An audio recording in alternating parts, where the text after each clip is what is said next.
Algo Horrível Vai Acontecer é uma minissérie de terror lançada pela Netflix em março de 2026. Nela, uma noiva sente que algo terrível vai acontecer no dia do seu casamento e quanto mais perto da hora do sim, pior a sensação vai ficando. E, gente, o algo horrível que aconteceu foi a escolha do noivo, filhinho de mamãe. Bom, eu quero começar elogiando essa série por finalmente fugir do clichê de filmes e séries de terror de ter um personagem burro e omisso que vai ignorando todos os sinais de perigo que acontecem só pra história seguir. Nessa série a gente finalmente tem uma personagem que não é uma porta, que ela vai pensando, putz, isso daqui tá esquisito. Nossa, eu acho que querem me sacrificar. E se eu fugir desse local já desde o primeiro momento? Então finalmente é um alívio ver isso. Outra coisa que é um alívio também é finalmente ter um personagem que comunica as coisas que tá acontecendo pro namorado, pro noivo, enfim. Porque, gente, toda série e filme que eu vejo, eu fico pensando, meu Deus, será que eu sou bocuda? Porque acontece sempre, o personagem vê uma coisa super esquisita. Ah, eu acordei hoje e tinha um rato crucificado na minha porta. Ah, eu não vou falar isso pra minha esposa. É sempre assim. E finalmente a gente tem uma personagem que fala as coisas pro noivo e fala, nossa, olha que coisa esquisita que aconteceu e blá blá blá. Apesar que, e eu já vou começar a reclamar, tá? Perdão. Uma coisa que me incomoda é que ninguém questiona nada. Ela chega na casa e aí ela fala assim, Nick levou um soco no olho. E aí todo mundo fala, nossa, mas como assim? E aí, tipo, já acaba o assunto, ninguém continua questionando. Ela fala pra o Nick, eu esfaqueei um homem lá no bar. E ele fala, tipo, nossa, e aí? Ela é. E aí eles começam a se beijar. Então, também tem isso. Tá bom, mas também não tá tão bom assim. Tá bocuda, mas não tá tão bocuda assim. Mas enfim. Outra coisa pra elogiar é a atuação da atriz principal, a Camila Morrone. É muito boa, eu gostei bastante. Eu senti a ansiedade que ela tava sentindo, o medo que ela tava sentindo. Ela realmente transmite isso muito bem. Outra atriz que tá na série é a Jennifer Jason Leigh também, que ela já é mais conhecida. E, gente, essa mulher, ela me causa um incômodo extraordinário. Não sei porquê. Todo filme, toda série que ela aparece, mesmo que ela não seja vilã, eu acho que ela vai ser vilã de algum jeito. Eu não gosto da cara dessa mulher. Adoro ela como atriz. Passou a vibe de, ai meu Deus, alguma coisa tá errada pra mim, maravilhosamente bem. Outra coisa pra elogiar é a direção, o estilo visual e a fotografia dessa série. Eu achei muito bonito, muito bem feito. Te passa uma vibe de mistério e de suspense realmente muito bem. Bom, antes de entrar na minha opinião mesmo, eu vou contar um resuminho da série pra vocês entenderem do que eu tô falando. Bom, começa com o Nick e a Rachel indo pra casa dos pais do Nick pra casar. Ela, aliás, que namoram faz 3 anos, nunca conheceu os pais do Nick, então já tem essa questão. No começo, a série te faz achar que a família do Nick vai ser o problema. Tem uma pegada, assim, quase de culto. Tem uma lenda do Sorry Man, que é uma figura que vem do inferno atrás de sangue lá na região. O vestido dela some, aí ela encontra ele no meio do mato,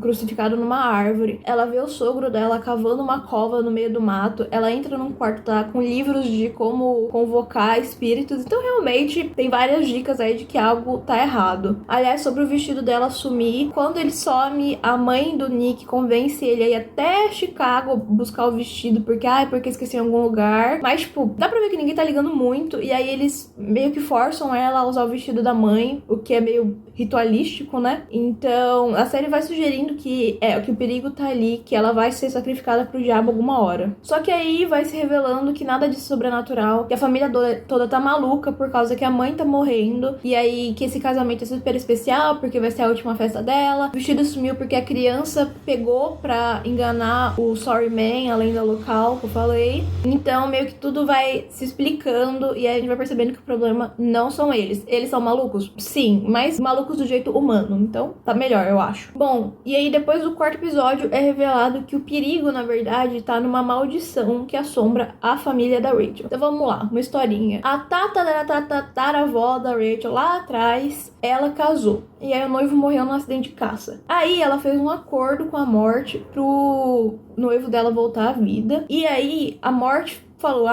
mas não vai ser fácil assim. E amaldiçoou a linhagem inteira até chegar na Rachel. Toda pessoa que casasse tinha que casar com a sua alma gêmea. Se não fosse a alma gêmea, o noivo, que era da linhagem, ou a noiva, morria no mesmo dia. Se fosse a alma gêmea, continuava casado, tudo bem. Só que se você abandonasse o seu noivo no altar, que fiquei com medo, né? Não quero arriscar, você vira imortal e aí você é obrigado a assistir a linhagem, a maldição passa pra linhagem do seu noivo, você é obrigado a assistir tudo acontecendo na linhagem do noivo. Aí se ele casar com outra pessoa, vai acontecer com ele, blá blá blá. Enfim, então alguém descasou, um homem, o Witness, que ele aparece ao longo da série. Ele abandonou a tataravó, a bisavó da Rachel no altar, e aí ele começou a acompanhar a família dela e blá blá blá, até a mãe da Rachel. Bom, até aí, tudo bem. A história é interessante, já teve atenção da família, e tem essa história de maldição que é interessante, mas é um pouco mal executada. Mas eu vou falar mais pro final. E aí, bom, ela descobre a maldição, lida com isso de certa maneira. E aí o problema tá aqui, na hora do sim, o Nick, o noivo, amarela, fala que não vai casar. E aí começa mais desgraça ainda. Todo mundo da família dele que tava no casamento começa a ter hemorragia, que é o jeito que as pessoas morrem por causa da maldição. E vira um festival de sangue, porque a maldição passou pra ele. Porque ela não casou até o final do dia. Bom, dá pra entender. Ok, agora a gente vai falar um pouquinho sobre os personagens individualmente. Primeiro, começando pelo Nick. Bom, o Nick, ele é incapaz de tomar qualquer decisão por conta própria. Ele sempre precisa de outro personagem empurrando ele, falando o que ele tem que fazer. No começo da série, eles acham um bebê abandonado num carro e a Rachel convence ele a ficar lá cuidando do nenê, enquanto ela vai resolver a situação. Eles chegam na casa, descobrem que o vestido dela sumiu e a mãe dele convence ele a ir até Chicago buscar o vestido. Ela liga pra ele, fala pra ele voltar, ele volta na hora. Ele não quer ir caçar com o pai dele e o irmão dele, mas aí o pai dele manda ele ir e ele vai. Ou seja, ele é empurrado por todo mundo, por toda figura de autoridade que tem na vida dele, e só ele não tem opinião própria.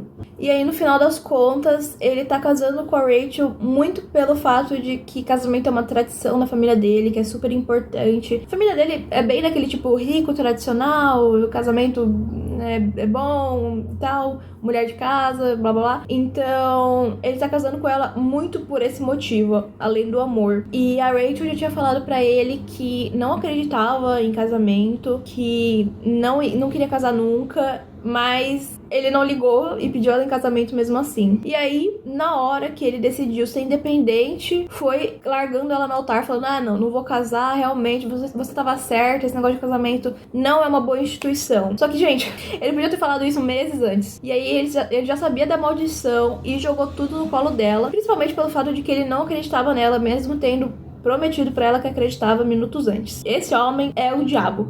E aí a única hora que ele se revolta contra alguém, fala que ele tá pensando, é contra a coitada da Rachel. A mãe dele é uma narcisista, ela quer que o casamento seja pra ela, porque ela tá morrendo. Então, o filho perfeito dela, que ela fala várias vezes, tem que ter o casamento perfeito. Não é sobre o amor, não é sobre a felicidade do Nick, muito menos sobre a felicidade da Rachel. Então é sobre a mãe, que manda nele, manda e desmanda nele. O pai também, que ele vê venerando a mãe dele, fazendo tudo que ela quer a vida inteira, ele também não fala nada. O irmão, que casou com a ex-namorada dele, ele fala mais ou menos, mas também naquelas. Ele fica bravo com o irmão. Ele se revolta com o irmão porque o irmão desmente a mentira dele de como ele conheceu a Rachel, que é outra coisa também. Bom, e essa independência dele de não querer casar dura meia hora. A Rachel tenta convencer ele com todos os argumentos possíveis de que ela precisa casar pra não morrer, ou que ele também não é uma pessoa tão boa assim, porque ele tá chamando ela de manipuladora, de egoísta e blá blá blá. E ele nem aí continua xingando ela. A mãe dele entra na sala e em 2 minutos de conversa, não, é verdade, eu vou casar. Ou seja, ele faz tudo que a mãe dele manda, ele não tem opinião própria. E aí a Rachel também, né, tudo tem limite. Paciência tem limite, ela fala assim, não vou casar com você, quero que você se lasque, agora a maldição é sua e você que se vire. A Portia é a irmã do Nick, a única menina dos irmãos, e provavelmente por isso que ela pega uma pressão enorme de fazer a festa acontecer, de que tudo tem que ser perfeito e não sei o que. Porque a gente sabe, né, meninas são criadas pela mãe com uma pressão enorme de ser perfeita, de fazer tudo bem e de organizar tudo e blá blá blá, enquanto os irmãos meio que fazem o que querem, né? E aí, sobre ela, eu já vou falar sobre o primeiro furo da série. No primeiro ou segundo episódio, acho que no segundo, que a Rachel tá experimentando o vestido da mãe, e aí tá toda aquela bagunça, porque o vestido não tá bom, e aí tá todo mundo pressionando ela pra usar o vestido e blá blá blá. No meio de tudo isso, a Portia, ela se corta, assim, no espelho, e aí, enfim, ela sai da sala, e aí a Rachel ouve ela falando pra Nellie, que é outro personagem, que, eu não consigo fazer isso com ela. E aí, de primeiro momento, você pensa, nossa, é sacrificar ela pro diabo, né? Porque você ainda tá naquela tensão. Só que aí, depois da explicação, você pode até pensar, tipo, ela tava falando, tipo, eu não consigo obrigar ela a casar, ou botar tanta pressão assim no casamento. Só que isso não faz sentido, porque a personagem da Portia passa a série inteira pressionando essa menina. Ela não tá nem aí, ela não mostra em momento nenhum algum remorso, alguma empatia por ela, pra ela poder fazer o que ela quiser. Não, ela pressiona, pressiona, pressiona. Então, não é meio explicado, não é explicado do que ela tava falando nessa cena. E agora sobre o Jules, ele é um personagem muito interessante. Ele cresceu junto com o Nick, obviamente, mas quando ele era criança ele passou pelo trauma terrível de encontrar o tal do Sorry Man, que... Bom, no final só é explicado, mas enfim, assistam a série. E aí, então ele passou por esse trauma e por causa disso ele não tem esse medo louco do Nick de contradizer os pais ou de, falar o que eu tô pensando. Não. O Jules, ele sempre fala, ele confronta a verdade em vários momentos. É ele que confronta o pai da Rachel quando ele descobre que ele é o Sorry Man. É ele que fala a verdade pra Rachel sobre a historinha lá que o Nick inventou de como eles se conheceram. Ele tem a coragem de admitir que o casamento dele com a Nelly não é perfeito.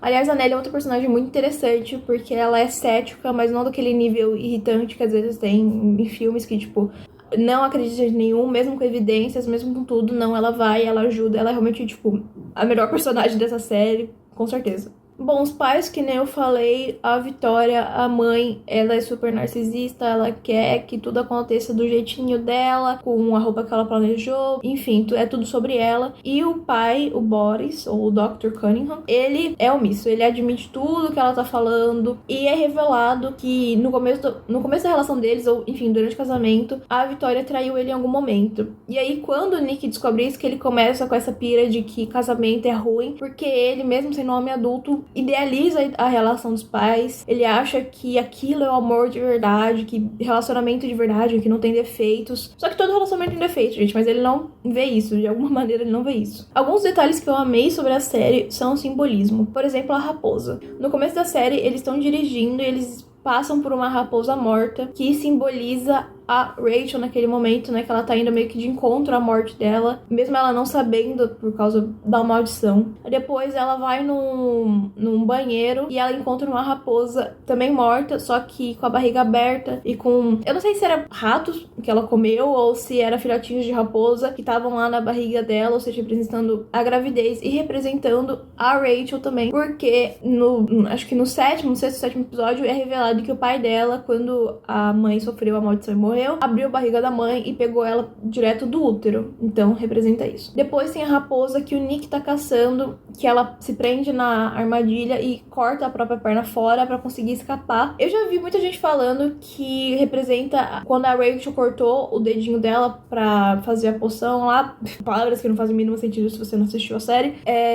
Mas eu acho que representa muito mais a Rachel se sacrificando e fazendo de tudo possível pra fugir da maldição, fugir da morte iminente. E por último, essa mesma raposa que perdeu a perninha, ela parece viva, escapando, enquanto a Rachel também escapa ou vai embora da casa. Cachorros também é uma coisa muito interessante. Cachorro é um animal que representa a lealdade. E no começo da série, quando eles chegam na casa, tem 2 cachorros empalhados na entrada, e aí o Nick menciona que o pai dele falou que não pode olhar nos olhos desses cachorros por algum motivo. E aí, se você for parar pra pensar, a simbologia do cachorro representa a lealdade, e o pai não querer olhar nos olhos é porque o pai não quer lidar ou não quer admitir pra si mesmo a deslealdade da esposa dele, a traição da esposa dele no começo do casamento. A conexão de mãe e filha. A Rachel sente essa conexão com a mãe dela, mesmo sem nunca ter conhecido. A Rachel consegue desenhar a logo da sorveteria que assustou a mãe dela quando ela tava grávida. A Rachel sente essa conexão com a mãe dela, mesmo sem nunca ter conhecido. Ela consegue desenhar perfeitamente a logo da sorveteria que assustou a mãe dela, mesmo sem nunca ter visto essa sorveteria. Ela fala sobre o medo de ter filhos e sobre o medo deles rasgarem o interior dela, né, por causa da gravidez, e remete ao fato de que a mãe dela foi literalmente rasgada, cortada, pra conseguir ter o parto da Rachel. E também tem uma mensagem secundária que não é diretamente falada, mas eu acho interessante, que é sobre como o casamento não é uma escolha pra mulher. A mãe da Rachel, por exemplo, ela casa já grávida, o que indica que das duas uma, ou ela casou por pressão, porque ela já tava grávida e sabe como é que é? Sociedade, tem que casar. Ou porque ela realmente ela queria casar, mas em algum momento, e aí teve que ou adiantar o casamento, ou enfim, ou em alguma hora eles iam terminar, porque como ela morre, obviamente, ele não é a alma gêmea dela. Então, de qualquer jeito, é uma falta de escolha. E as pessoas que sobrevivem, que são a avó da Rachel ou a tia-avó, a avó teve a mãe da Rachel solteira e a tia-avó teve que fazer todo um ritual pra conseguir escapar da maldição. Então, as mulheres que sobrevivem à maldição, elas são mulheres que fugiram daquele formato de casamento tradicional. E também a própria Rachel, que no final o Nick só pega a mão dela, bota o anel e aí declaram eles casados contra a vontade dela. Então, ela também tem uma falta de escolha sobre o casamento. Bom, agora, finalizando, falando dos problemas da série, dos furos de roteiro, que eu não acho que são poucos. Bom, primeiro, como eu falei, a avó e a tia-avó da Rachel sobrevivem à maldição. Elas não pensam em avisar a mãe da Rachel, porque a avó e a tia-avó são irmãs. Então, elas provavelmente conversam. E aí, elas não avisam a mãe da Rachel. Elas não falam, poxa, nunca case, ou, sei lá, case realmente com o amor da sua vida. Ninguém pensa em mencionar isso? Ou será que mencionaram e a mãe da Rachel não acreditou? Eu acho difícil, porque ela claramente é uma pessoa intuitiva, o negócio da sorveteria lá, que ela queria fugir do homem. Então, isso não faz o menor sentido pra mim, ela não sabia de alguma forma. Bom, no casamento deles, na festa depois, quando a Rachel passa a maldição pro Nick, pra linhagem dele, e aí todo mundo começa a morrer, sangrar e não sei o que, eu acho muito estranho que ninguém daquela família é uma gêmea um do outro. Ninguém. Todo mundo morre. E aí uma coisa que não faz sentido é, todo mundo da linhagem dele morre. Então, tem vários casais que dá pra ver que só tem um sangrando e o outro tá tentando fazer alguma coisa, né? Porque normalmente a pessoa não casa com parente, né? E aí, no casamento do Nick e da Rachel, casamento, né? Ela também começa a sangrar. Só que ela já tinha passado a maldição pra ele. Então, qual que é o sentido dela tá afetada? Porque eles não são parentes. Então, essa parte não é explicado. Eu procurei 500 explicações diferentes e teorias de como a maldição funciona. Então, nenhuma explicação dessas faz sentido. Eu acho que foi só pra dar um efeito dramático dela morrendo e aí revivendo e ficando imortal. Mas sentido lógico mesmo não tem. Outra coisa sobre a maldição e sobre a alma gêmea é que nunca é dito se é uma coisa premeditada, tipo, já tá escrito nas estrelas, ou se é uma escolha da pessoa, tipo, a pessoa realmente acredita. É dito várias vezes, não, que você tem que acreditar que ele é só alma gêmea. Só que, de novo, ninguém daquela festa acredita que as pessoas são a alma gêmea delas, e o Nick, por exemplo, ele sobrevive. Então, tá bom, vai. Ele acredita que a Rachel realmente é a alma gêmea dele. Só que o Jules, que já tava em processo de divórcio com a esposa, ou seja, eu não acho que ele esteja achando que ela é a alma gêmea dele, ele sobrevive também. Então, é meio que implícito que é uma coisa premeditada. Que mesmo eles estando discutindo e momentos complicados, eles são sim alma gêmea um do outro. Só que se é premeditado, como que a do Nick não é?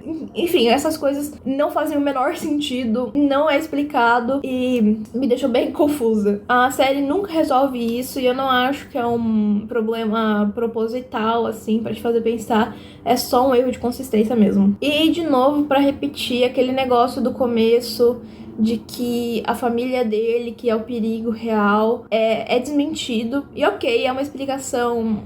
Ok, como eu falei, tem furos. O negócio da Porsche falando, eu não consigo fazer isso com ela. Eu lembro também de ter um diálogo estranho da Nelly com o pai da família também no começo. Enfim, nada disso é explicado. E também é uma quebra de momentum muito grande, assim. Você tá naquela agonia que, é a família, tem que fugir. E você não sabe se o noivo dela sabe ou não. E aí, não é. E aí, do nada, vira outra coisa. E mesmo que a outra coisa seja interessante, e eu não sou contra a quebra de expectativa, mas são 4 episódios trabalhando isso, sabe? 4 de 8 episódios. E aí, do nada, não é. E aí, depois também ficou arrastando esse negócio da maldição por muito tempo.